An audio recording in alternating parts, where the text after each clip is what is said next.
5वां अध्याय। नारद जी का शिव तीर्थों में भ्रमण व ब्रह्मा जी से प्रश्न। सूत जी बोले, महर्षियों, भगवान श्री हरि के अंतर ध्यान हो जाने पर मुनि श्रेष्ठ नारद शिवलिंगों का भक्ति पूर्वक दर्शन करने के लिए निकल गए। इस प्रकार भक्ति मुक्ति देने वाले अनेक शिवलिंगों के उन्होंने दर्शन किए। जब उन रुद्रगणों ने नारद जी को वहां देखा तो वे दोनों गण अपने शाप की मुक्ति के लिए उनके चरणों पर गिर पड़े और उनसे प्रार्थना करने लगे कि वे उनका उद्धार करें। नारद मुनि, हम आपके अपराधी हैं।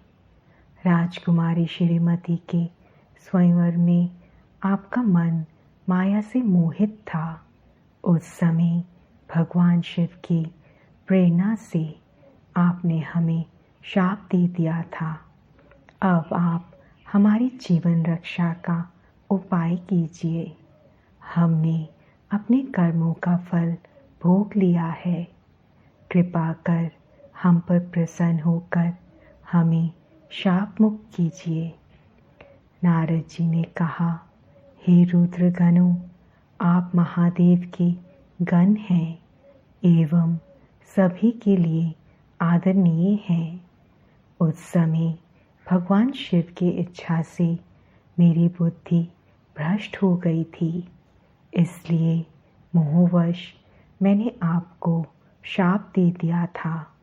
आप लोग मेरे इस अपराध को क्षमा कर दें, परंतु मेरा वचन झूठा नहीं हो सकता, इसलिए मैं आपको शाप से मुक्ति का उपाय बताता हूँ।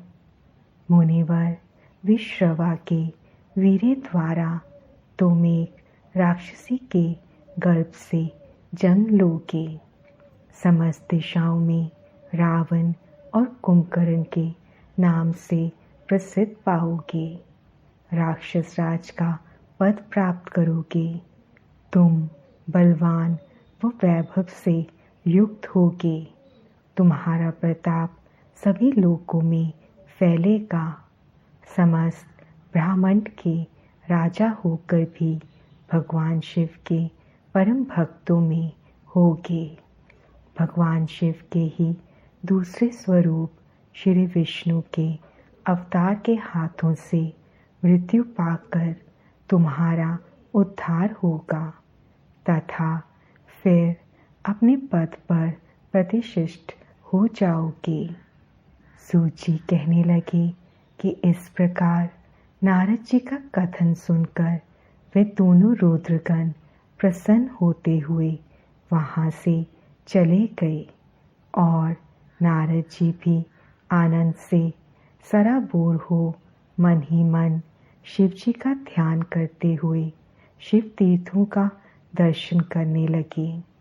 इसी प्रकार भ्रमण करते करते वे शिव की प्रिय नगरी काशीपुरी में पहुँचे और काशीनाथ का दर्शन कर उनकी पूजा उपासना की। श्री नारद जी शिव जी की भक्ति में डूबे उनका स्मरण करते हुए ब्रह्मलोक को चले गए। वहां पहुंचकर उन्होंने ब्रह्मा जी को आदरपूर्वक नमस्कार किया और उनकी स्तुति करने लगे। उस समय उनका हृदय शुद्ध हो चुका था और उनके हृदय में शिव जी के प्रति भक्ति भावना ही थी और कुछ नहीं। नारद जी बोले, हे पितामह, आप तो परम ब्रह्म परमात्मा के स्वरूप को अच्छी प्रकार से जानते हो। आपकी कृपा से मैंने भगवान विष्णु के महात्म्य का ज्ञान प्राप्त किया है एवं भक्ति मार्ग, ज्ञान मार्ग, तपो मार्ग, दान मार्ग तथा तीर्थ मार्ग के बारे में जाना है। परंतु मैं शिव तत्व के ज्ञान को अभी तक नहीं जान पाया हूँ। मैं उनकी पूजा विधि को भी नहीं जानता हूँ, अतः अब मैं उनके बारे में सभी कुछ जानना चाहता हूँ। मैं भगवान शिव के विभिन्न चरित्रों, उनके स्वरूप तथा वे सृष्टि के आरंभ में, मध्य में किस रूप में थे, उनकी लीलाएं कैसी होती हैं और परले काल में भगवान शिव कहाँ निवास करते हैं, उनका विवाह तथा उनके पुत्र कार्तिकेय का जन्म आदि की कथाएं मैं आपके श्रीमुख से सुनना चाहता हूँ। भगवान शिव कैसे प्रसन्न होते हैं और प्रसन्न होने पर क्या क्या प्रदान करते हैं, इस संपूर्ण वृत्तांत को मुझे बताने की कृपा करें।